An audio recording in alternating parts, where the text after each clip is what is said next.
প্রিয় দর্শক, সিলেট থেকে সরওয়ার আলমকে সরিয়ে দেওয়া হয়েছে। সরওয়ার আলম সিলেটের ডিসি ছিলেন এবং ওনাকে ডিসি পদে নিয়োগ দেওয়া হয়েছিল 2025 সালে, যখন নাকি ওই সাদা পাথর চুরি এবং লুট হচ্ছিল। সেই যে সংকট তৈরি হয়েছিল, সেই সংকটকে সামাল দেওয়ার জন্য সরওয়ার আলমকে সেখানে ডিসি পদে নিয়োগ দেওয়া হয়েছিল এবং নিয়োগের পর উনি সেই সংকটকে সামাল দিয়েছিলেন এবং খুবই সাফল্যের সঙ্গে উনি গত 1 বছরের মতো প্রায় 1 বছর, কারণ গত বছরের অগাস্টে থেকে নিয়োগ দেওয়া হয়েছিল এবং এই বছরের জুন মাসে তাকে সরিয়ে দেওয়া হলো 10 মাসের মাথায়। এবং এই তাকে সরিয়ে দেওয়া হলো, এটা কি কোনো রুটিন ওয়ার্ক ছিল? হতে পারে, কিন্তু রুটিন বদলিত হয়। কেউ তো আর অনন্তকাল এক জায়গায় থাকেন না। হয়তো উনিও সে কারণেই রুটিনভাবে সরে গেছেন, হতে পারে। কিন্তু এর মাঝে কিছু ঘটনা ঘটেছে, যে ঘটনাগুলি নিয়ে আমার মনে হয় আলোচনা করা দরকার। এই ঘটনার সঙ্গেই ওনাকে সরিয়ে দেওয়া, প্রত্যাহার করার ব্যাপারটা জড়িত এমন দাবি আমি করছি না, কিন্তু সবগুলো দেখলে, ভালো মন্দ এবং বিভিন্ন ঘটনা প্রবাহ দেখলে অনেক কিছুই আপনাদের কাছেও কিন্তু স্পষ্ট হয়ে যাবে। একটা কথা বলি, ঘটনাগুলি কেমন। যেমন ধরা যাক, কদিন আগে, 1 সপ্তাহ আগে, জুন মাসের 12 তারিখে, আজকে 21 তারিখ, 12 তারিখের ঘটনা। 12 তারিখে জনাব সরওয়ার আলম ডিসি হিসাবে হযরত শাহজালালের মাজার পরিদর্শনে যান এবং সেখানে যে ওখানকার আয় ব্যয়ের ব্যবস্থাপনায় একটা স্বচ্ছতা এবং জবাবদিহিতা নিশ্চিত করার কথা বলেন। এখন এইটুকু যখন বলি, যারা আপনারা কখনো হযরত শাহজালালের মাজারে গিয়েছেন তারা জানবেন, ওখানে বড় বড় কয়েকটা ডেগ আছে, তামার তৈরি অথবা পিতলের তৈরি কিছু একটা হবে, ধাতব ডেগ। তার উপরে নেটের মতো লাগানো থাকে। সেই নেটের ফাঁক দিয়ে আপনি আপনার মানত করা অর্থ, কেউ স্বর্ণ, কেউ নানা রকম গুরুত্বপূর্ণ মূল্যবান জিনিস ওখানে রাখেন তারা। এবং একটা প্রশ্ন কিন্তু জাগার কথা, এগুলো কোথায় যায়? কেউ কি জানেন কোথায় যায়, কি হয়? মাজারে যে টাকাগুলো আপনারা দেন, মসজিদে যে টাকাগুলো দেন, এটাগুলো কোথায় যায়? যারা ঢাকা শহরে থাকেন তাদের আমি একটা মাজার দেখাই। গুলিস্তানের সিনেমা হলের মোড়ে ওখানে একটা মাজার আছে, রাস্তার ঠিক মাঝখানে একটা মাজার আছে, গোলাপ শাহ মাজার। ওটা অনেকেই চিনেন মাজারটা। দেখবেন সেই মাজারেরও ভেতরে চারিদিকে নেটের মতো করে দেওয়া আছে, মানুষ ভেতরে টাকা পয়সা ফালায় এবং ওখানে তাকালে দেখবেন অনেক টাকা ওপেন পড়ে আছে, কিন্তু ওই জালের মধ্যে, নেটের মধ্যে টাকা ফেলায়। সেই টাকাগুলি যায় কোথায়? কেউ কি প্রশ্ন করেছেন? কেউ কি জানেন এই যে আপনার টাকাটা ফেললেন, টাকাটা গেল কোথায়? কে নেয় টাকাটা? এই প্রশ্নটা থাকলেও আপনারা খবর নেবেন। আমি বলে দেই, এই টাকাটা যায় হলো, ঢাকারটা যায় হলো সিটি কর্পোরেশনের কাছে। সিটি কর্পোরেশনের কাছে যায় এই কারণে, সিটি কর্পোরেশন এই মাজারটা দেখভাল করে, এই মাজারটা রিপেয়ারিং, এই মাজারটার এখানে থাকা এবং ওখানে গুছিয়ে রাখা, পরিষ্কার পরিচ্ছন্ন রাখা, এগুলো সিটি কর্পোরেশনের কাজ। সিটি কর্পোরেশনের টাকাগুলো নিয়ে যায় বিভিন্ন সময় এবং সেটা দেশের সরকারের নাগরিকদের নানা ধরনের উন্নয়নমূলক কাজে ব্যবহার করা হয়। প্রশ্ন হচ্ছে, সিলেটের এই টাকাটা যায় কোথায়? সিলেটের এই টাকাটা, মানে সিলেটের মানে এই যে মানে ওখানে 2টো বড় বড় মাজার আছে, শাহজালাল মাজার এবং শাহপরানের মাজার। এই 2টো মাজারে যত মানতের টাকা পয়সা, অর্থ, দান খয়রাত যা আছে, দান বাক্সে যা থাকে, এগুলো কিন্তু সরকার নিয়ন্ত্রণ করে না, জেলা প্রশাসন নিয়ন্ত্রণ করে না, এগুলো নিয়ন্ত্রণ করেন খাদেমরা। ওখানে যারা খাদেম আছেন, খাদেমদের একটা বড় গোষ্ঠী আছেন, ওনারা এই টাকাটা ওঠান এবং এই টাকাটা ওনারা বাজারের উন্নয়ন কাজে ব্যয় করেন এবং যে মাজারকে পরিষ্কার পরিচ্ছন্ন রাখার জন্য ব্যয় করেন। যারা এগুলি করেন তাদেরকে পারিশ্রমিক হিসেবে কিছু দেন এবং খাদেম হিসেবে যারা আছেন তাদের বংশধর এবং আত্মীয়, তারাই কিন্তু টাকাটা আসলে নিজেরা ভাগ বাটোয়ারা করে নেন এবং তারা মাজারটাকে দেখভাল করেন। এই হলো গিয়ে ফরম্যাটটা। এখন সরওয়ার সাহেব বলেছেন যে না, এভাবে চলবে না, এটাকে জবাবদিহিতার মধ্যে আনতে হবে। কত টাকা এখানে জমা হচ্ছে তার একটা হিসাব থাকবে, টাকাটা ব্যাংকে জমা হবে, তারপর ব্যাংকের থেকে যা যা লাগবে, মাজারের কাজে যা যা প্রয়োজন হবে, ব্যাংকের থেকে তুলে সেটা করতে হবে। এইটা আসলে একটা অনেক দিন ধরে চলে আসা যে প্রথা, সে প্রথার সঙ্গে সাংঘর্ষিক। মানে সিলেটের এই হযরত শাহজালালের মাজারে এই পদ্ধতিতে কখনো হয়নি, এতদিন ওই খাদেম পদ্ধতিতে চলেছিল। এটা হওয়াতে একটা বড় ধরনের, এটাকে অনেকে হয়তো লজিক্যাল বলবেন, আমি নিজেও মনে করি যে সরওয়ার সাহেব যে কাজটা করেছেন সেটাই লজিক্যাল, সেটাই হওয়া উচিত। কারণ বাংলাদেশের যে আইনও তাই বলে। বাংলাদেশে কিন্তু মসজিদ মাজারগুলো কীভাবে চলবে তার কিন্তু একটা আইন আছে, সেই আইন অনুযায়ী এগুলো জেলা প্রশাসনে দেখার কথা। কেবল তাই নয়, আমি আপনাদের আরও একটা আইনের কথা বলি। আপনি যদি শরীয়ত মোতাবেক আইনটা ধরেন, ইসলামী শরিয়ার কথা বলেন, একটা কথা মনে রাখবেন, মাজারে অথবা মসজিদে যখনই আপনি যা কিছু দেবেন, দেওয়ার সঙ্গে সঙ্গে সেই জিনিসটার ব্যক্তি মালিকানা লুপ্ত হয়ে যায়, সেটা তখন আল্লাহর সম্পদে পরিণত হয়। এই জন্য এটা আল্লাহ এর মালিকানা, মূল মালিকানা তখন আল্লাহর উপর ন্যস্ত হয়, যেটাকে বলা হয় ওয়াকফ টু আল্লাহ। এটা হলো শরিয়ার আইন, কিন্তু আমি জেনে বলছি। আজকাল তো জানা খুব সহজ, আপনারা জানতে পারেন, অনেক আলেম আছেন, তাদের সঙ্গে জিজ্ঞাসা করলেও হয়। আপনি যখনই মসজিদে একটা টাকা দিয়ে দিবেন, সেই টাকাটার উপর ব্যক্তির মালিকানা একদম জিরো হয়ে যায়। যে আপনি দিয়েছেন, আপনি বলতে পারবেন এটা আমার টাকা, ওটা তখন আল্লাহর অর্থ হয়ে যাচ্ছে, আল্লাহর সম্পদে পরিণত হচ্ছে। মসজিদে একটা কমিটি থাকে, বাংলাদেশের আইন অনুযায়ী প্রত্যেকটা মসজিদে 15 জনের একটা কমিটি হয়। সেই কমিটি ওই টাকাটা মানে ব্যবস্থাপনা করতে পারে, মসজিদের উন্নয়ন কাজে সেটা ব্যবহার করতে হবে, অন্য কোনো কাজে আপনি ব্যবহার করতে পারবেন না। এটা একদম আইন, এবং এটা শরীয়ত আইনও এটাকে সাপোর্ট করে। মাজারের ক্ষেত্রেও একই কথা। বাংলাদেশে মাজার কীভাবে, বড় বড় মাজারগুলি কীভাবে পরিচালিত হবে সে ব্যাপারে কিন্তু সরকারের একটা আইন আছে, এবং সেই আইনটা এভাবেই। আবার অনেক জায়গায় এরকম আইন নাই, যেমন আপনার আজমির শরীফের যে আইনটা আছে, ওটা কিন্তু ওখানে কিন্তু খাদেমদের নিয়মটাই চলে। যাও, খাদেম তারা বলে তারা হলো মঈনুদ্দিন চিশতির বংশধর।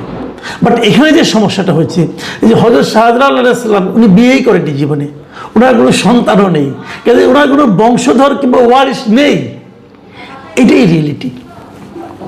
যে কারণে এখানে সরকারের আইনটাই চলার কথা। কিন্তু সমস্যা হলো, এই যে কাজটা করেছেন সরওয়ার আলম সাহেব, এটা করার পর এটা নিয়ে কিন্তু অনেক বিতর্ক হয়েছে, এবং যারা নাকি এই মাজারের খাদিম তারা প্রতিবাদ করেছেন, এবং খাদিমরা পাওয়ারফুল। সিলেটে শাহজালালের মাজারের খাদিমরা খুবই পাওয়ারফুল। যেমন এই মাজারে যত রকম পলিটিক্যাল পার্টি আছে সিলেটে, এমনকি ঢাকারও, আপনারা দেখবেন বাংলাদেশে একটা প্রচলিত ধারা আছে যে যখন কোনো রাজনৈতিক দল যখন নির্বাচনে অংশ নিতে যায়, জাতীয় নির্বাচন, দলীয় প্রধানরা কিন্তু সিলেটের মাজার জিয়ারত করে ওখান থেকে তারা প্রচারণা শুরু করেন। এরকম একটা ধারা কিন্তু আছে। এটা একমাত্র জামাত ইসলাম করে না, কারণ জামাত ইসলাম এই মাজার পদ্ধতির কথা উপর তাদের কোনো আস্থা নাই। এটা সুফিবাদের একটা ব্যাপার, যাই হোক, এটা অন্য বিতর্ক, ওই বিতর্কে আমি যাচ্ছি না। কিন্তু সমস্যা হচ্ছে, দেখেন এই সরওয়ার আলম সাহেব এই ঘটনার পর ওখানকার মাজারের একজন খাদেম, এবং যিনি সিলেট মহানগর বিএনপির 1 নম্বর ওয়ার্ডের সভাপতি মুফতি রায়হান উদ্দিন, তিনি কি বলেছেন শুনেন। তিনি বলেছেন, আমরা হিসাব কাকে দেব, কেন দেব, মানে ওনার হিসাব দেওয়ারই পক্ষে না। হযরত শাহজালাল রাদিয়াল্লাহু আনহুর এই সম্পত্তি আমাদের দিয়ে গেছেন, এটি আমাদের পৈতৃক সম্পত্তি, কোনো দল বা সরকারের নয়। পরিষ্কার উনি দাবি করছেন এটা ওনাদের সম্পত্তি। হযরত শাহজালাল রাদিয়াল্লাহু আনহু নাকি ওনাদেরকে দিয়ে গেছেন। কবে দিয়ে গেছেন? হযরত শাহজালাল রাদিয়াল্লাহু মারা গেছেন আজকে থেকে ধরেন আপনার 1400 সালের মধ্যে মারা গেছেন, তো 600 প্রায় 1200 বছর আগে।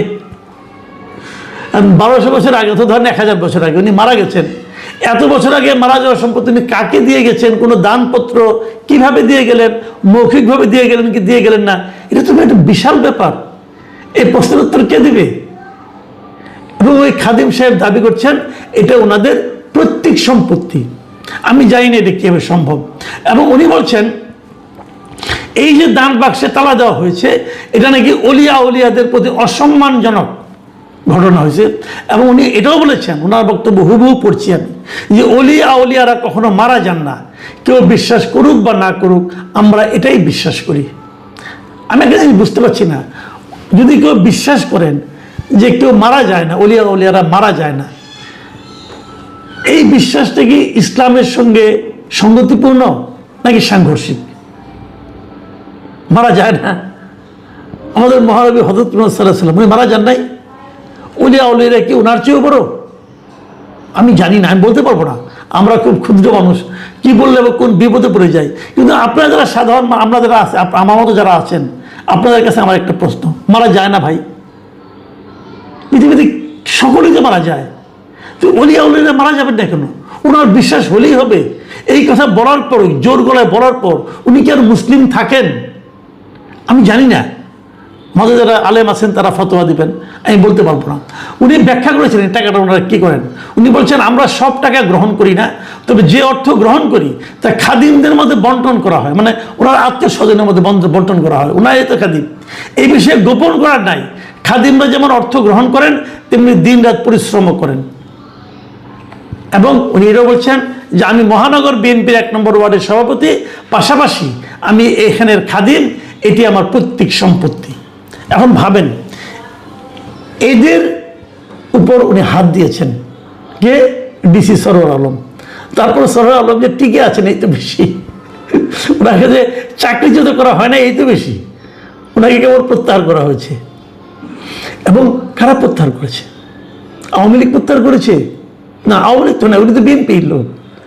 সরকারও তো আওয়ামী লীগ নেই, সরকারে তো বিএনপি আছে। বিএনপি সরকার যে আছে, এই সরকারই তাকে প্রত্যাহার করেছে। এখন সরকার কি এদের কাছে দুর্বল, নাকি সরকার অন্য কোনো কারণে প্রত্যাহার করেছে? এখন অনেকে বলবেন যে ওনাকে কিন্তু প্রত্যাহার করা হয়েছে, এটা একটা স্বাভাবিক রুটিন, একটা মানে বদলি হতে পারে, আমি অস্বীকার করি না। কিন্তু আমরা এটা বুঝবো কিভাবে? আমরা এটা বুঝবো এভাবে যে সরোয়ার আলম সাহেব যে চেঞ্জটা করেছিলেন, যে ওই ডেগের মধ্যে তালা মেটে সিলগালা করেছিলেন, আলাদা দান বক্স করেছিলেন, এবং এটাকে এই টাকা এখানে যে টাকাটা আসে সেই টাকাটা বিলি বন্টন করার জন্য একটা কমিটি করে দিয়েছিলেন এডিসিকে প্রধান করে। এই যে পরিবর্তনগুলো করে ওখানে সিসি ক্যামেরা লাগিয়েছিলেন, যে ওখানে কোনো রকম অন্যরকম 2 নম্বরী ঘটনা ঘটে কিনা, এই যে কাজগুলো করেছিলেন, যদি এই পরিবর্তনগুলি অব্যাহত থাকে তাহলে বুঝতে পারবো ওনার বদলিটা ছিল একটা রুটিন বদলি। আর যদি অব্যাহত না থাকে তাহলে আপনি বুঝবেন যে এই খাদেমদের চাপেই ওনাকে বদলি করতে হয়েছে। দেশের আইন সব জায়গায় চলবে, ওখানে চলবে না, এটা তো হয় না। যদি আইনের এমন দুর্বলতা থাকে যেটা নাকি সব জায়গায় প্রয়োগ করা যাবে না, তাহলে সে আইন করবেন কেন? অথবা সে আইনকে কেন্দ্র করে আপনি আইনের শাসন কায়েম হয়েছে এ কথাটা বলবেন কেন? আইন তো সবার জন্য। আমি যে জিনিসটা এই যে ঘটনাটা ঘটেছে, এই ঘটনার পর আমি এটা নিয়ে সামাজিক মাধ্যমে নানা ধরনের কথাবার্তা হয়েছে। আমি আপনাদের গোটা 2-3 কথাবার্তা একটু পড়ে শোনাতে চাই। একজন সাবেক সরকারি আমলা, উনি জয়েন্ট সেক্রেটারি ছিলেন, ও খুব আলোচিত এবং সৎ হিসেবে পরিচিত, মিস্টার মাহবুব কবির মিলন, উনি এই সরোয়ার আলমের একটা ছবি দিয়ে একটা পোস্ট দিয়েছেন আজকে। সেই পোস্টে উনি লিখেছেন, এই জাতির এটাই স্বাভাবিক চিত্র নয় কি? এতদিন যে জেলা প্রশাসক ছিল এটাই তো অস্বাভাবিক। যদিও তাকে বহুবার ফোনে বলেছি বুলডোজার চালিয়ে 2 দিনেই প্রত্যাহার হলেও সমস্যা নেই, তবু কম্প্রোমাইজ করবে না, কাউকে না কাউকে তো জেগে থাকতেই হবে। আরেকজন ব্যক্তি আপনাদের পরিচিত, সোশ্যাল মিডিয়ায় খুব পরিচিত মুখ, ডক্টর মঞ্জুর আহমেদ চৌধুরী। এই ভদ্রলোক একসময় জাতীয় নদী রক্ষা কমিশনের চেয়ারম্যান ছিলেন, এবং তখন তিনি চাঁদপুরে এই যে বালু দখল হয়ে যাচ্ছে, এই বালু দখল নিয়ে উনি বেশ আন্দোলন করেছেন, অনেক কিছু করেছেন, এবং তাকেও কিন্তু ওই সময় সরিয়ে দেওয়া হয়েছিল। ওনার একটা বড় একটা পোস্ট, আমি ওইখান থেকে কয়েকটা লাইন আপনাদের পড়ে শোনাচ্ছি। উনি লিখেছেন, গতকাল তাকে মানে এই সরোয়ার আলমকে জনস্বার্থে সিলেটের ডিসির দায়িত্ব থেকে সরিয়ে জনপ্রশাসন মন্ত্রণালয়ে সংযুক্ত করা হয়েছে। কারণ গায়েবী কারণ, তিনি মাজারে দান খয়রাতের টাকা পয়সার একটা দায়বদ্ধতা নিশ্চিত করতে চেয়েছিলেন, কিন্তু খাদেমগণ এটা মানতে একেবারেই নারাজ।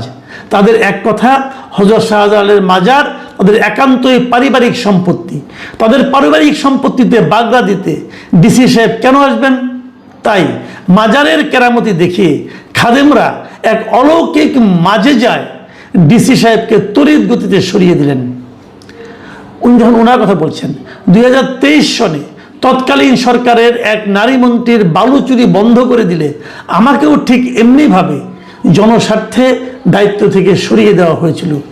শুধু আমাকেই নয়, চাঁদপুরের তৎকালীন ডিসি, এডিসি ও মৎস্য কর্মকর্তাদেরও জনস্বার্থে সরিয়ে দেওয়া হয়েছিল। সরকার আসে, সরকার যায়, কিন্তু জনস্বার্থ শব্দ বন্ধটি এভাবেই ব্যবহার হয়। সারোয়ার আলমের জন্য শুভকামনা। এই হলো মঞ্জুর আহমেদ চৌধুরীর পোস্ট।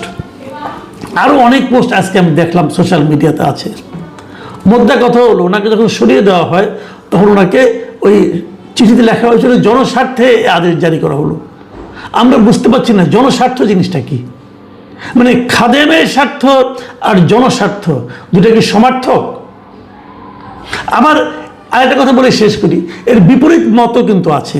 বিপরীত মত আছে, কেউ কেউ বলছেন এই সারোয়ার আলম নাকি এক সময় জামাত রাজনীতির সঙ্গে ছাত্র জীবনে সংশ্লিষ্ট ছিলেন, এবং জামাত যেহেতু মাজার যে পদ্ধতি, মাজার ব্যবস্থাপনা, মাজারের যে ধর্মীয় যে ধারাটা, এই ধারাকে যেহেতু জামাতে ইসলাম পছন্দ করে না, সেহেতু সারোয়ার আলম জামাতের পারপাস সার্ভ করতে যেয়ে এই কাজটা করেছে।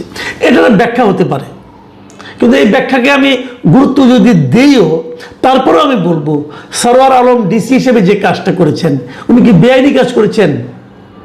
বরঞ্চ আমি মনে করি উনি জনস্বার্থেই কাজটা করেছেন। মসজিদে মানুষ মানত করে কিছু একটা দেবে, এটা মাজারে মানুষ মানত করে কিছু একটা দেবে, এটা তো মানত করেছে, এটা তো খাদেমদের জন্য দেওয়া হয়নি, এটা এই মাজারের উন্নয়নের জন্য দেওয়া হয়েছে। তো যদি উন্নয়নই করতে হয়, তাহলে সরকারি ব্যবস্থাপনার চেয়ে কি খাদেমদের মাধ্যমে উন্নয়নটা বেটার হবে? যে এই প্রশ্নগুলো কিন্তু উচ্চারণ করতে হবে ভাই। আমরা সুশাসন চাই, আমরা সর্বত্র সুশাসন চাই। আপনারা দেখবেন নেত্রকোনার দিকে একটা আপনার মসজিদে, পাগলা মসজিদ বলে, সেখানে প্রতি 3 মাস 4 মাস পর পর প্রচুর অর্থ জমা হয়। সেটা কিন্তু একটা ট্রান্সপারেন্সি আছে, সবাই জানে কত টাকা জমা হচ্ছে, কিভাবে ব্যয় হচ্ছে। হযরত শাহজালালের মাজারে কত টাকা জমা হয়, কত টাকা দান হয়, কত টাকা এরকম ডেগে পড়ে, তার কোনো হিসাব কখনো কেউ দেখেছেন? এর কিন্তু একটা ট্রান্সপারেন্সি, একটা রিপোর্ট আসা উচিত আমি মনে করি। একটা স্বচ্ছতা থাকা উচিত, মানুষ জানুক এখানে কত টাকা জমা পড়লো। একই রকমভাবে কিন্তু আমি এই গোলাপ শাহ মাজারের কথাটা বলতে চাই, সিটি কর্পোরেশনে জানানো উচিত যে এই মাজারে প্রতি মাস 6 মাস 3 মাস পর পর কত টাকা পাওয়া যায় এখান থেকে। প্রিয় দর্শক, সব কিছুর ব্যাপারে জানার একটা আগ্রহ আমাদের আছে, এবং এই আগ্রহটা আমার মনে হয় অন্যায় নয়।